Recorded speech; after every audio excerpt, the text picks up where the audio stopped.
I'm going to call this video the 4 tricks that every robot should know, or maybe the 4 tricks that your robot should know. Here is the first one.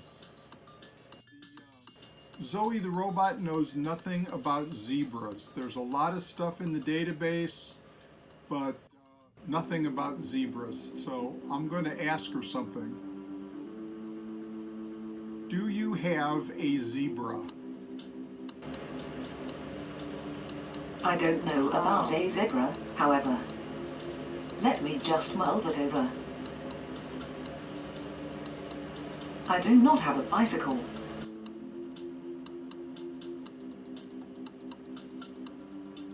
Okay, what happened there? Let's see. We created the n-grams for my question, which is combinations of the individual words. It looked for a pattern. Do you have a zebra? And it determined all the parts of speech, maybe or may not correctly, but it did.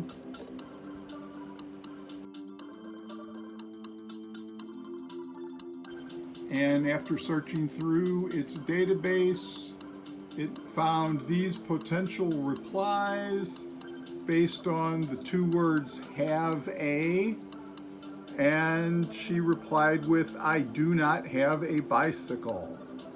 And you can see that up here in the chat grid. So that's not correct, so what can we do? We can, in the n-gram processor, we can double click on that there, and this window over here will open, and it opens with saying, do you have a zebra at the top? And I can enter in a response right there and say, no, I do not have a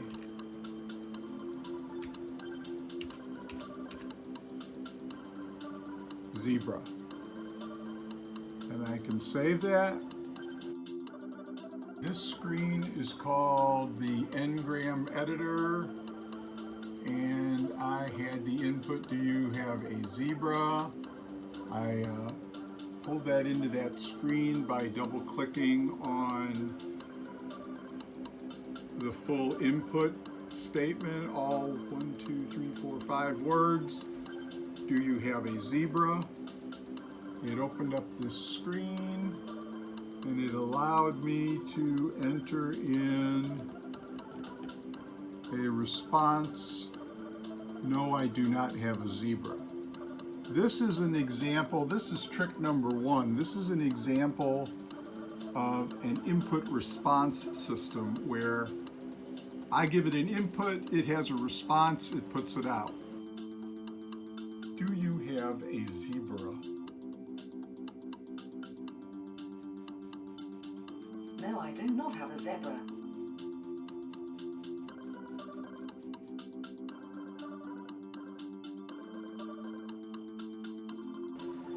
Okay, trick number 2 is the chatbot lookup. This is where most of the chatting comes from, is by looking up a response in the database. So, to do that,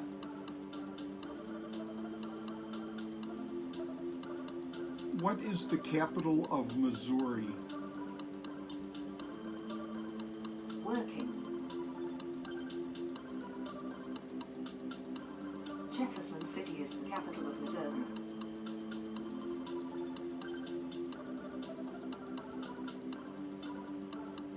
What is the capital of Arizona?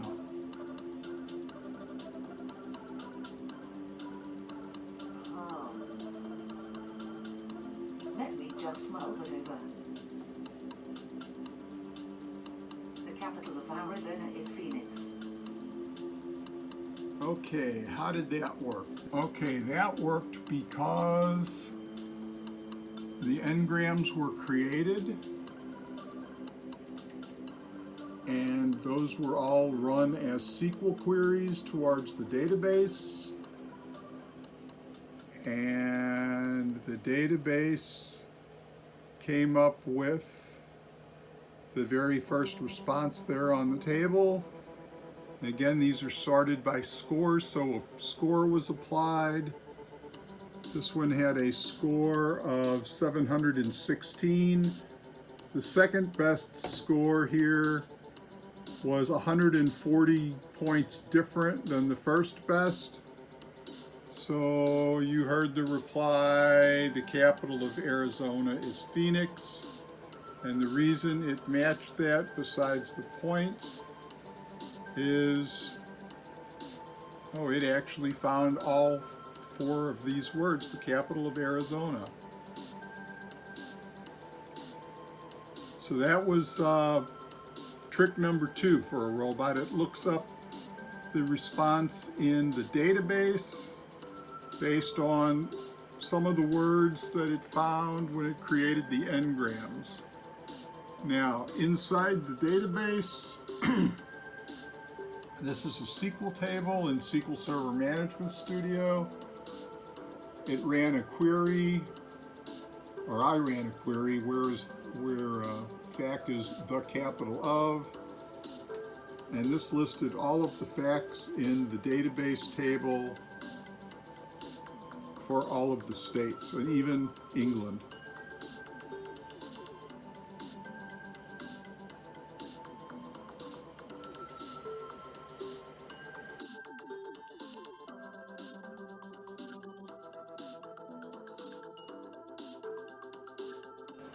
Okay, trick number 3.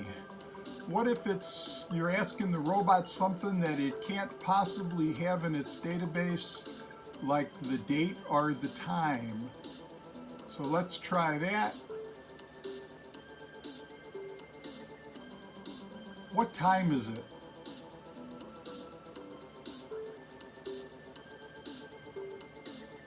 The time is 16:21. What is the date? Today is the 12th of December 2022. Do you have that in a lookup table? I don't know about a lookup table, however. Let me check my records. I have a switch in my apartment that doesn't do anything. Every once in a while I turn it on and off. One day I got a call from a guy in France who said, "Cut it out."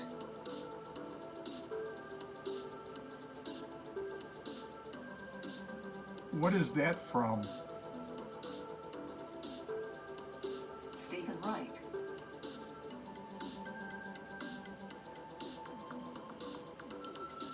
What time is it? The time is 16:22.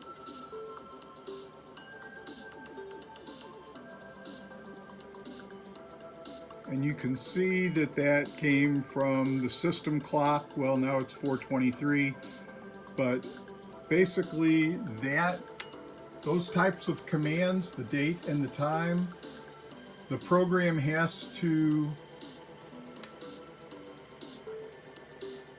recognize that as a command. And here in the n-gram processor, when it looked up what time is it, they came up with the command query time, and that ran some code that pulled the time or the date from the system clock.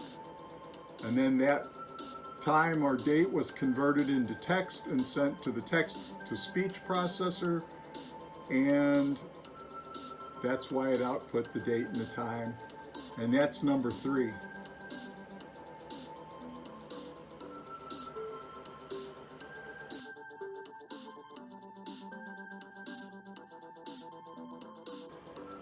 Okay, trick number 4.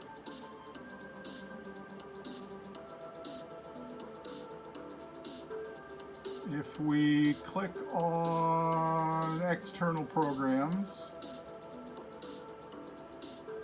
we will get the external programs screen. One of these programs is the head servo program, and I will click that and click Start App. Launching head servo program. And you probably barely heard Zoe say she was launching the head servo program.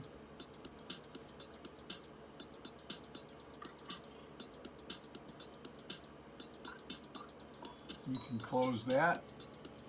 The head servo program controls the 3 servos in her head. It does pan, tilt, and wobble. And it receives messages from the other application through the SQL server.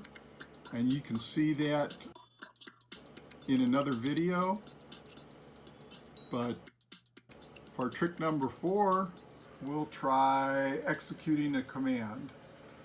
Okay, the 4th trick that you want your robot to know is processing a verbal command.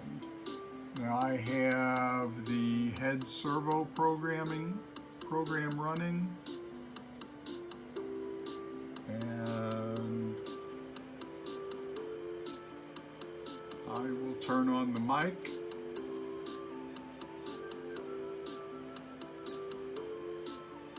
Left face.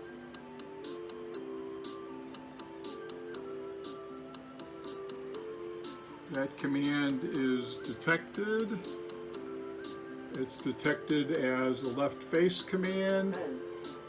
Okay, the 4th trick that you want your robot to know is executing commands. Clear grid.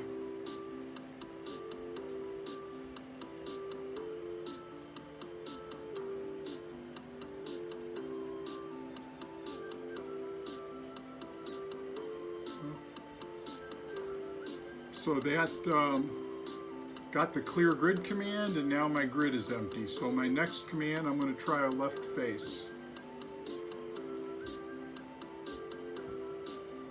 Left face.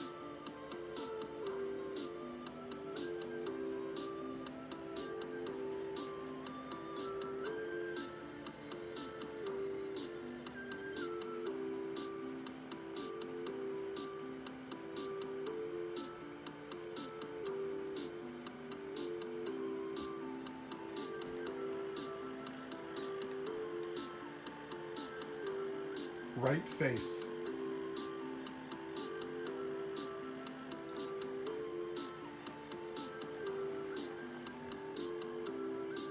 Ready front.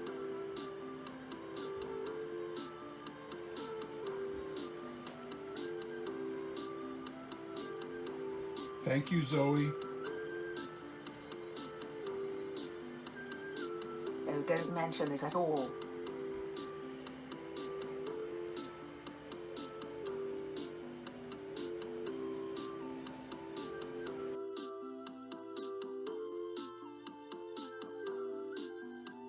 Sir, I have detected an anomaly in the AE35 unit.